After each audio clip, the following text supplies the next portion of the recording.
Il fut un temps, très ancien, qu'aucun conteur ne saurait dater, où s'étendait un royaume vaste et puissant, au cœur du continent africain.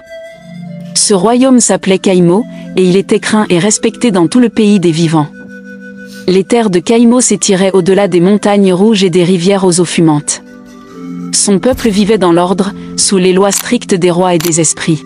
À Kaïmo, le pouvoir n'était pas seulement héréditaire, il venait des dieux anciens, des pactes scellés dans le silence et la sueur du sang. Depuis des générations, chaque roi, à l'aube de son règne, devait accomplir le rituel de la paillée, une cérémonie obscure, secrète, durant laquelle il choisissait une enfant pure, envoyée par les familles nobles du royaume. La jeune fille devenait l'épouse sacrée, une offrande aux esprits. Ce rituel liait le roi à l'invisible, en échange de fertilité, de longévité, et de force militaire. Mais un jour, un roi plus audacieux que les autres monta sur le trône. On l'appelait Ascar le Téméraire. Sa barbe noire était drue comme l'écorce d'un baobab, ses yeux perçaient les hommes comme le fer perce la chair. Ascar, malgré son respect pour les traditions, sentait que quelque chose manquait à son règne. Il avait des épouses, des terres, des guerriers. Mais pas d'enfants. Et un roi sans héritier est un arbre sans racines. Les anciens lui avaient interdit un lieu, la forêt de la gauche, appelée aussi la forêt de l'oubli. Là-bas, disait-il, vivaient des esprits plus anciens que les premiers tambours du monde, des entités qui ne négocient pas, mais exigent. Nul ne devait jamais y entrer, sauf à vouloir vendre son âme. Mais Ascar était prêt à tout. Un matin, alors que le soleil n'avait pas encore touché les collines de l'Est, il quitta son palais, seul, vêtu de blanc, le visage enduit d'argile noire. Il prit le chemin interdit, marcha 3 jours et 3 nuits, sans boire ni parler, jusqu'à atteindre la clairière du fond des âges. Là, sous l'arbre renversé que même les vents n'osaient frôler, il s'agenouilla. Il ne parla pas. Il ouvrit simplement sa poitrine, non pas avec un couteau, mais avec son souffle, son silence. Les feuilles tremblèrent, la terre gronda, et les esprits répondirent. Dans un murmure qui n'était ni parole ni vent, ils lui dirent « Tu auras 2 fils. Ils naîtront à quelques lunes d'intervalle. Mais sache ceci, roi des hommes, là où il y a 2 étoiles, l'une brille toujours plus que l'autre. L'un aimera la paix, l'autre cherchera la guerre. Garde ton cœur droit, car de leur union naîtra la gloire ou le chaos. » Ascar recula, effrayé et apaisé à la fois. Il quitta la forêt sans se retourner. Et lorsqu'il rentra à Kaïmo, ses 2 épouses, Képhina la douce et Léouanu la fière, tombèrent enceintes à quelques lunes d'intervalle. Le royaume de Kaïmo tout entier retint son souffle quand la première épouse du roi, Képhina la douce, fut conduite aux cases des accouchements royaux. C'était un matin calme, et pourtant le ciel semblait parler. D'épais nuages gris se rassemblèrent au-dessus du palais, puis la pluie tomba sans prévenir. Une pluie chaude, douce, continue, comme une bénédiction versée par les ancêtres. Quand l'enfant poussa son premier cri, un éclair fendit le ciel, mais aucun tonnerre ne suivit. C'était un silence royal, un silence sacré. On le nomma Yenwe, ce qui signifie « celui qui voit au-delà ». On dit que ce jour-là, même les oiseaux s'arrêtèrent de chanter, comme pour mieux écouter le souffle du nouveau-né. Quelques jours plus tard, la 2e épouse, Léouanu la fière, sentit les douleurs la saisir, sous un ciel clair, mais lourd. Ce fut à l'aube, alors que les tambours ne battaient pas. Cette fois, ce ne fut pas la pluie qui annonça la naissance, mais les cris des chiens, les hurlements des lions à l'horizon, et la danse soudaine d'un tourbillon de sable.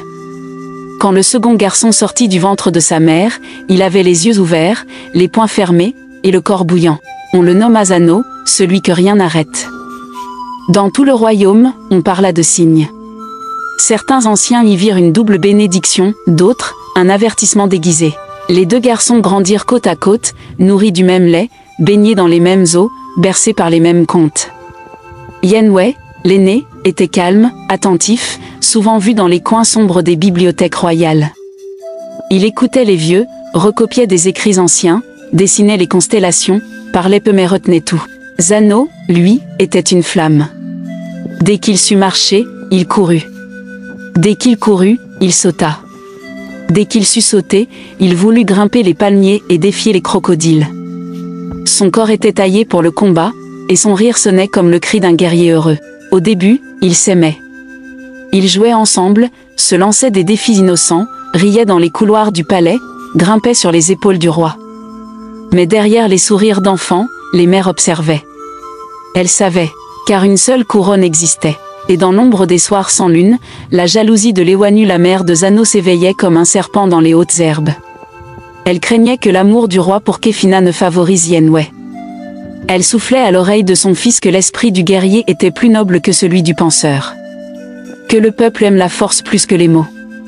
Que le monde était à lui, s'il osait le prendre. Le temps passa comme le fleuve en crue qui emporte les feuilles mortes. Yenway et Zano atteignirent leur 15e saison. L'un, courbé sur les parchemins, parlait aux anciens et rêvait d'un royaume en paix. L'autre, déjà ceint de cuir et d'épée d'entraînement, s'exerçait chaque matin dans la cour aux arènes. Il battait les plus grands guerriers et soulevait les hurrahs du peuple. Mais le roi Ascar vieillissait. Ses jambes le portaient moins loin, sa voix tremblait dans les grandes cérémonies, et son regard, parfois, s'égarait vers le vide. Pourtant, il n'oubliait rien. Surtout pas le pacte. Car lui seul savait d'où venaient ses fils, et ce que cela impliquait. Alors, un matin silencieux, il convoqua les deux princes dans la salle des ancêtres. Ils se présentèrent devant lui, chacun vêtu selon sa voie. Yenway en tunique bleue, les mains tachées d'encre. Zano en cuir noir, le torse nu et l'épée à la ceinture. Le roi se leva lentement et dit : « Venez, fils né des esprits. Il est temps que vous sachiez. Je vais vous conduire là où tout a commencé. Là où je suis allé seul autrefois, là où j'ai prié pour vous voir venir au monde. » Les gardes murmurèrent. Les anciens se regardèrent. Personne n'osa s'interposer. Le roi avait parlé. On lui prépara un cheval blanc. Les deux fils l'accompagnèrent à pied, en silence. Ils prirent la route de la gauche. Celle que même les oiseaux évitaient. Au 3e jour de marche, alors que la forêt s'assombrissait et que l'air devenait lourd, il surgit. Un lion gigantesque, aux crocs comme des machettes, au pelage noir comme le charbon sacré, apparut devant eux. Il ne grogna pas. Il les regarda simplement, puis barra le chemin. Ses yeux brillaient d'une lueur rouge, presque humaine. Le roi s'arrêta. Yenway aussi. Mais Zano, sans réfléchir, s'avança d'un pas. Le roi lui tendit la main, comme pour l'arrêter, mais déjà le jeune guerrier avait dégainé. Le lion bondit. Le combat fut rude, terrible, majestueux. Les arbres tremblaient. Les oiseaux s'envolaient. Le sol vibrait. Yenway, pétrifié, avait reculé. Il tremblait, honteux. Non par lâcheté, mais par nature, ce n'était pas à lui de combattre. Ce n'était pas son rôle. Il le savait. Pendant que son frère luttait, il récitait dans sa tête les anciens chants de protection. Mais Zano frappait avec la fureur des tambours de guerre. Il esquivait, roulait, rugissait. Son épée dansait. Et enfin, dans un dernier saut, il planta la lame sous la gorge de la bête. Le lion s'écroula dans un dernier souffle. Son regard croisa celui de Zano, et certains jurèrent plus tard qu'il souriait. Le roi Ascar pleura. Non pas de tristesse, mais d'émotion. Il serra son fils cadet dans ses bras, le couvrit de son propre manteau, et dit à haute voix : « Tu es l'héritier du courage. Que les esprits en soient témoins. » Quand ils revinrent à Caïmo, le peuple sortit par milliers. Le roi raconta lui-même l'épreuve. Il glorifia le courage de Zano. Le nomma fils choisi des esprits combattants. On chanta pour lui, on dansa pour lui, on grava son image dans la pierre. Mais dans un coin de la cour, Yenway baissait les yeux.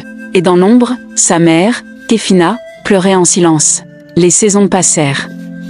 Le roi Ascar, fatigué par les ans et les visions nocturnes des esprits, annonça publiquement ce que tout le royaume pressentait : Zano serait son héritier. Le peuple acclama, les tambours vibrèrent, les larmes coulèrent. Zano s'agenouilla devant son père, prêt à servir, non à régner. Car dans son cœur, il n'avait jamais convoité la couronne. Il voulait protéger, défendre, être utile. Mais le destin avait parlé, et les esprits ne se trompaient jamais. Yenway se tenait droit, à côté. Son regard était calme, mais son silence pesant. Dans l'intimité de la nuit, il écrivait de longues pages sans fin. Des réflexions, des regrets, des questions. Il se demandait si les esprits avaient vraiment choisi. Ou si son frère avait simplement eu la chance d'être né du bon ventre. Sa mère, Kefina, voyait en lui la douleur du rejet. Elle ne supportait plus les acclamations de l'autre femme, Léoanu, qui paradait dans les couloirs comme si elle était déjà reine-mère. Alors elle planta dans le cœur de son fils une graine empoisonnée. « Tu es l'aîné, mon fils. Tu es né avec la pluie, celle qui fait pousser les royaumes. Ton frère est fort, oui, mais que vaut la force sans sagesse? Les rois doivent penser avant de frapper. Ton père a oublié cela. » Yenwei ne répondait pas. Mais il écoutait. Un jour, alors que le soleil rouge disparaissait derrière les montagnes sacrées, Kefina emmena son fils en cachette, par-delà les terres connues. Loin, dans les marécages de Lonja, là où vivaient ceux que le royaume avait oubliés. Parmi eux, un ancien esprit banni, Kwaro, celui que les anciens appelaient l'âme sans tombe.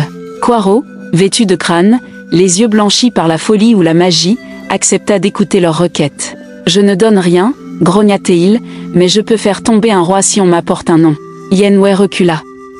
Kefina s'avança. « Le nom est Zano. » Alors Kwaro leur remit un poison ancien, distillé dans le sang d'un serpent 1000 fois maudit.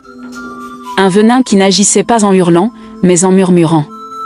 Une fois mélangé au vin, il affaiblirait l'âme avant le corps. L'esprit du roi deviendrait lent, confus, fragile.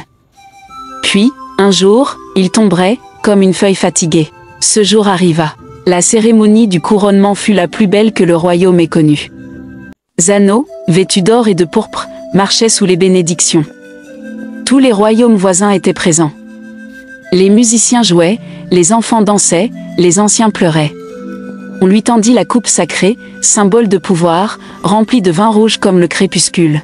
Yenwei lui-même lui offrit la coupe. Et lentement, sous les regards figés du royaume, il tendit la coupe à son frère. Une goutte glissa sur le bord. Était-ce un acte de loyauté, ou l'annonce d'une trahison? Allez voir la partie 2, et abonnez-vous pour ne rien manquer.